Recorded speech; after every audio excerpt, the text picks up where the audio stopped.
a true pioneer who joins us next. The first woman to receive the Pete Rozelle Award given by the Pro Football Hall of Fame. Also a member of the Sports Writers and Sportscasters Hall of Fame. An absolute legend in her own right. Please, a warm welcome for Lesley Visser. I remember one Christmas in New York, he gave all my girlfriends the Madden Cruiser, and there were about 15 or 20 of us. And as the bus was pulling away, John was yelling in the middle of the street, "Any of you single girls who can't get lucky Christmas week going around on the Madden Cruiser to bars, you are losers, losers." Here's the man who over an illustrious career that spanned 4.5 decades and is still going strong, Lesley Visser has set the standard and paved the way. She began writing for the Boston Globe in 1974 after winning a prestigious Carnegie Foundation grant. 2 years later, she became the first woman on the NFL beat, covering the New England Patriots. Over the next 12 years, she built her strong journalistic reputation while navigating an overtly discriminatory media landscape, often being shut out from locker rooms and equal access to players. One of our sports analysts, Lesley Visser, became one of the very first female sports journalists in the United States. This is back in the 1970s. Back then, the press box in a sports stadium had a pretty simple rule: no women and no children. Well, Lesley changed. Lesley Visser rejoins us now with a look at the driving Transitioning to television in the 1980s, she became the only sportscaster, male or female, to work the network broadcasts of the Final Four, the Super Bowl, the World Series, the NBA Finals, the Olympics, the U.S. Open, the World Figure Skating Championships, and horse racing's Triple Crown. Jam Bob Knight is here. Bob, how were you able to defeat Temple? We scored more points than they did. That's something that you may have missed in the news media, that the team, when the buzzer blows... How did you... CBS sent me to the fall of the Berlin Wall, which was, of course, the story of the century. I watched people who walked from Dresden and Potsdam for days through the Brandenburg Gate just to taste freedom. One day, athletes from East and West Germany might compete for the same Olympic team. Lesley Visser, CBS Sports.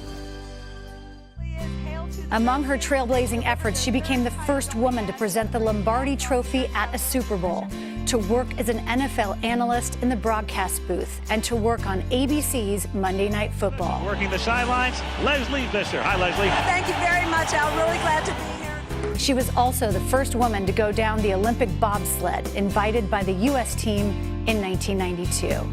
In 2006, she was the first woman inducted into the Pro Football Hall of Fame. Please welcome to the mound, Lesley Visser. A cultural icon, she was even the first female sportscaster to appear in a Super Bowl commercial. Okay, Mike, through the tunnel, off Lesley Visser's head. Pressure on the quarter.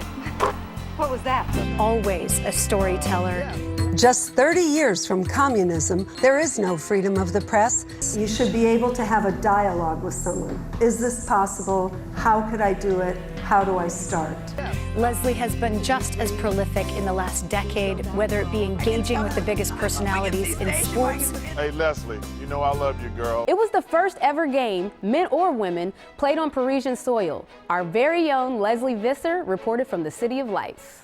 The U.S. ambassador to France, Denise Campbell Bauer, lives in this beautiful, nearly 200-year-old residence. But long before she became a diplomat, she was a strong advocate for women. Well, there is this idea of sports diplomacy, which, as you know, has been a pillar for the State Department. Hi, everyone. I'm Lesley Visser. It's been 10 years since 12 women took the stage right here in Studio 44 at the CBS Broadcast Center in New York with one dream: to do something that had never been done before. And together, we did just that. We created the first ever nationally televised sports show, hosted, produced, and directed by women. Lesley, who, like Madonna, only goes by one name, she kept leaving messages for me, and to hear this from her was so meaningful. As I've always said of Lesley, the doyenne, she's number one, and I'll ride shotgun with you anytime, babe. I watched how other journalists did their job. I followed Lesley Visser around like a little puppy dog, and it was later Lesley who said, you know what? You should think about being a sideline reporter. So Lesley, I know you're here tonight. I'm not here without your kindness, period. Lesley Visser, unbelievable. She could make someone who wouldn't get out of bed in the morning love sports. The first woman to win a Sports Emmy Lifetime Achievement Award. She's worked Super Bowls, World Series, Olympics, and much more. Do you get tired of listening to all the firsts? No. I mean, I'll repeat this again. I always say, you know, nobody landed on Normandy by himself. Now, Lesley adds one more first to her resume. The first woman to win the Sports Emmy Lifetime Achievement Award. I would like to ask you all a favor. Would all the women who are in this industry, whether you worked with me or not, in any capacity, will you stand and share this with me?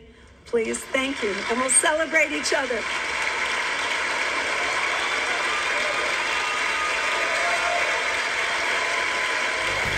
Lesley has not only opened doors, but she knocked them down.